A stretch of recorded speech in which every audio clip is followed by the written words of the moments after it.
let's dive into it, man. This first topic of the day, it kind of ran rampant on Twitter yesterday as Jeff Stoutland put a tweet out. If you guys don't know who Jeff Stoutland is, he is a legendary coach for the Philadelphia Eagles. We'll kind of talk a little bit about him and why this applies to the Packers a little bit. Now, listen, I'm not saying the Packers are going to go get Stoutland. This is just one of those examples of, hey, you know what? We think outside of the box a little bit. The running game struggled. Maybe this would make sense. I'm going to read an article to you guys from our buddy Wendell Ferreira over there at A to Z Sports. And again, you guys, I've got the link to his article in here. I gave you guys kind of the cliff notes here as well, but I really want to dive in his article a little bit deeper. So make sure you go click on his article, read it yourself. This thing ran yesterday. I was out at dinner and I'm like, why is Jeff Stoutland? I knew who Jeff Stoutland was. I'm like, why is he trending on Twitter? Man, he's like, why is your phone out? I'm like, well, give me just a minute. What's going on here? Got like 7.6 million views the last time I checked. So here was a tweet that Jeff Stoutland sent out. Philadelphia, I've decided my time coaching with the Eagles has come to an end. Notice he didn't say coaching has come to an end. Coaching with the Eagles has come to an end, right? When I arrived here in 2013, I did not know what I was signing up for. I quickly learned what this city demands, but more importantly, what it gives back. The past 13 years have been the great privilege of my coaching career. I didn't just work here. I became one of you. Stout out. Now, immediately everybody's like, what is going on? Obviously, they've had a great running game over the recent past here, Jacob. Now, it seems like they struggled this year. I don't know how they finished. I haven't dove too much into it, but they struggled this year as opposed to past years, which tells you maybe people caught on to a scheme. Maybe it was lack of talent. Maybe it was injuries. We're not, Philadelphia Eagle insiders, obviously, but this immediately your mind goes to the Packers struggled running the ball this year. Why not, give it a view here, give it a gander, right? Well, I'm going to now jump over. I'm going to keep this on the screen for you guys, but I'm going to read this article from Wendell Ferreira here. Legendary offensive line coach Jeff Stoutland stepped away from the Philadelphia Eagles, a massive coaching update this offseason. Stoutland had been with the Eagles since 2013 as a run game coordinator since 2018. Immediately after the news broke, Green Bay Packer fans across social media started asking for Matt LaFleur to check in on Stoutland. Me being one too, right? One of the top offensive line developers in football. But if you look at the reasons why Stoutland left the Eagles, it's going to be hard for the Packers to convince him. Now, let's explain what that means. As he goes on, Wendell Ferreira says, according to ESPN's Tim McManus, no relation to Brandon McManus, to the best of my knowledge, the offensive reconstruction going on in Philly is the main reason for Stoutland's decision to leave the organization. And that included the offensive change going to Sean Mannion, the former Packers quarterbacks coach, who will now be the play-calling offensive coordinator for the Eagles. Quote, another wrinkle emerged with the hiring of the 33-year-old Mannion as offensive coordinator last week. McManus wrote, Mannion is slated to install a new scheme that will pull from the Sean McVay and Kyle Shanahan systems. Given that Stoutland doesn't have a history with that offense, he would have needed someone to bring him up to speed on the new system, a source noted, end of quote. Now, they make it sound like he's an absolute knucklehead that couldn't figure it out. To me, that seems a little off, although that is someone's personal opinion. I'm going to respect it, okay?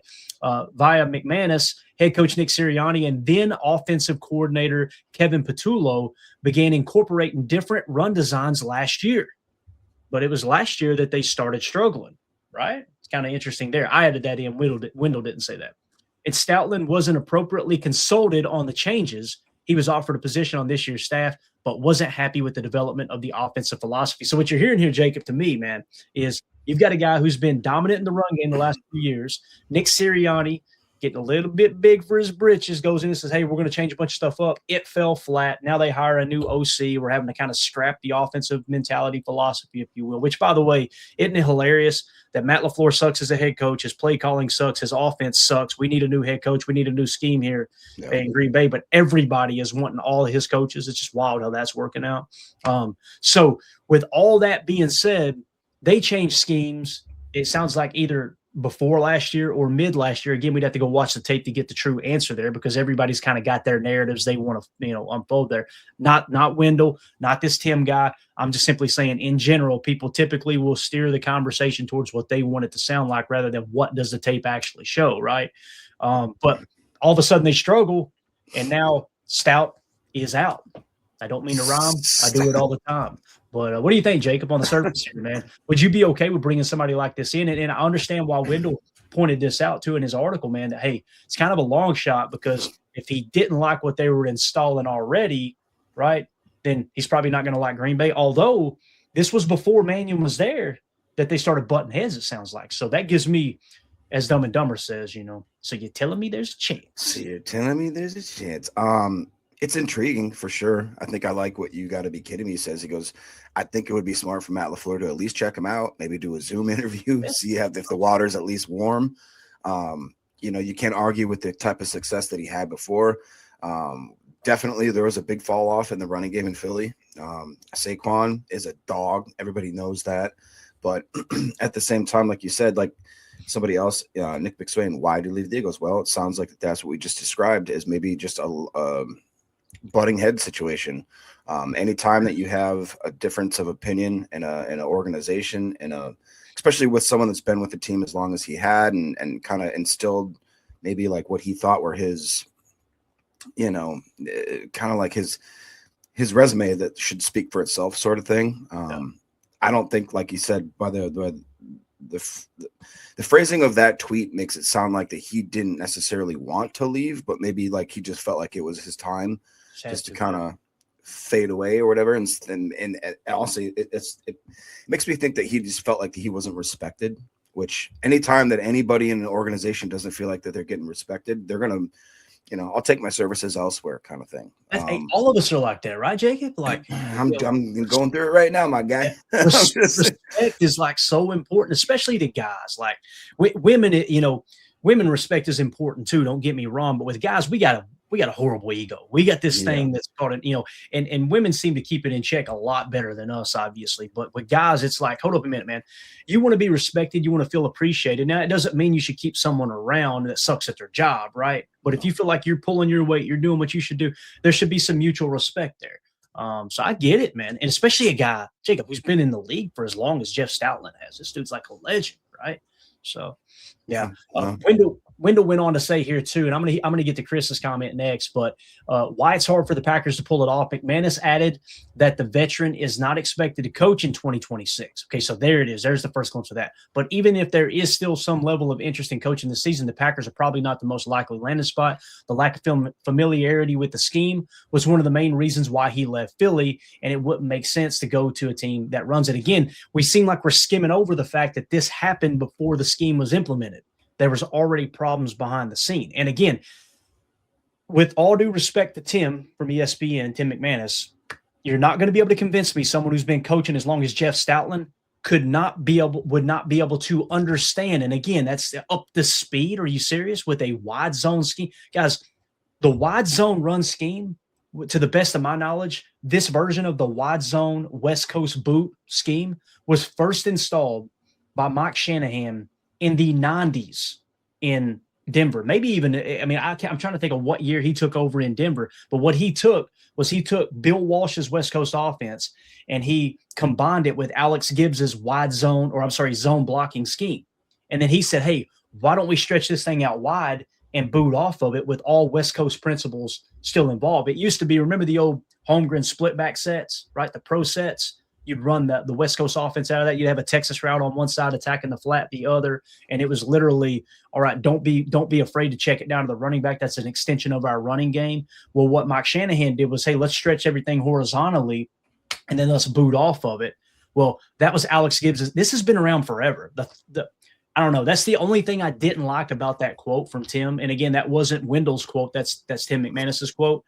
Is to think that Jeff Stoutland would need to be brought up to speed on how to run this offensive scheme, this running game, if you will. Is, I don't know. To me, that seems like a stretch. But again, I think Wendell's spot on with this article. It's a long shot for the Packers to hire him. I really believe that, right? Because it says offensive staff so far, the Packers haven't executed any changes along the offensive coaching staff except for Sean Mannion, who left Green Bay to the Eagles. Matt LaFleur still in the process to find his successor as the next quarterback's coach. The top names for offensive staff are coordinator Adam Stenavich, passing game coordinator Jason Vrabel, and offensive line coach Luke Butkus, a formation that has been mostly in place since 2022 when Nathaniel Hackett left the Packers to become the Broncos head coach. Now Nathaniel Hackett has taken the job, obviously, with the Miami Dolphins. So anything else you want to add there, Jacob? Sorry, I didn't think I just want to get through that article. Yeah, no, great info there. In case you're wondering how far back that scheme goes, Shanahan started in 95, was with the head coach of Denver all the way to 2008. And he was actually with Denver before that as a wide receivers coach and offensive coordinator back as far as 84. So, yeah, got it. And just so everybody knows, we are going to do a mailbag at the very end. We got some questions in our Patreon group. If it's off topic and you got a question, a super chat, fire it in here and we'll save it for the end. I'll try to grab a few questions in between too. Chris N says, pay Stoutland whatever Steno and Butkus gets paid, fire them and call it a dizzy. So interesting spelling. Yeah, it's very interesting spelling. And listen, I don't want to disrespect anybody, especially the name their mama and daddy gave them, right? But when you guys know how I feel about the offensive line coach, it's like it's almost like he's untouchable, And here's the only thing, and I've talked about this in the past, Jacob, before we move on. I had to take a step back because Brian Balaga watching the tape, former offensive lineman, is like, it ain't the coaches, guys. These guys just aren't good enough. So that's where I've got to check my ego at the door. Okay, maybe it ain't Butkus. Maybe it is. We need to get better offensive line. Regardless, that does fall at the feet of Goody. And as Nick McSwain said here earlier, he said, did it seem to anyone else like Goody was pointing fingers at everyone but himself? LOL, talking about yesterday. And again, I can't disagree with that. That's a vibe I got too. And I know, and I understand this. Yeah. So same with Jacob. I know that Goody's not going to go out there in a press conference and say, all right, guys, here's our plan. We're going after this player, that player, this player, that player. I get it. But it just kind of feels like, I don't know. Hopefully he does the opposite of what he said in that presser, because that presser made you feel like, okay, we're just going to run this thing back. Again, he's not going to give any secrets out at that either. So I understand why you feel like that, Nick. Jacob, I think you probably agree too, right?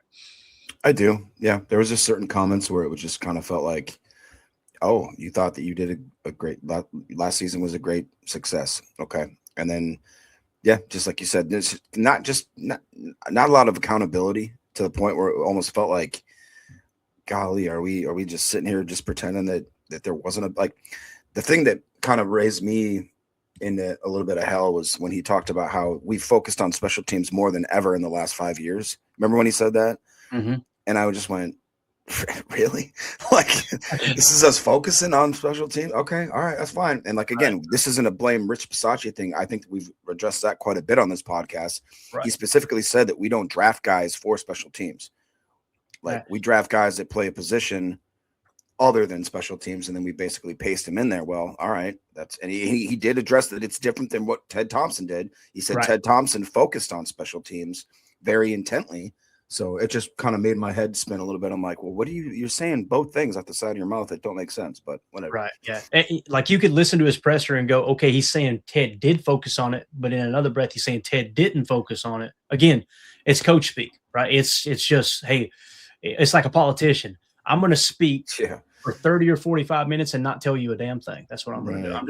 It's going to be word salad, right? So, and J. Cole, thank you for the correction. He says Hackett is with Arizona now as the OC. Gotcha. I was thinking he went to Miami for some reason. So that makes sense. So, because I think they did poach somebody from us to be I can't remember. Anyway, so thank you for that correction there, Jay. Appreciate you, buddy. Everything's a blur out here if I ain't got notes to go off of. So, again, you guys go check that article out, obviously, there from Wendell Ferreira. I got the link in our Patreon group here, just A to Z Sports, or go find Wendell on X. Great writer, straight to the point. You've seen how quickly my dumb redneck butt read that, and I promise you intelligent folks will be able to get to it a lot.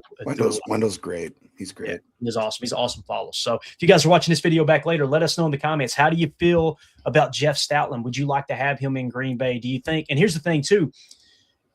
If you want him and you truly want a veteran guy like that and you want to bring him in, forget what Tim McManus said about, oh no, he'd have to be brought up to speed on this and that.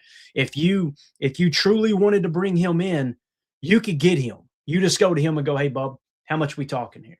What do you need?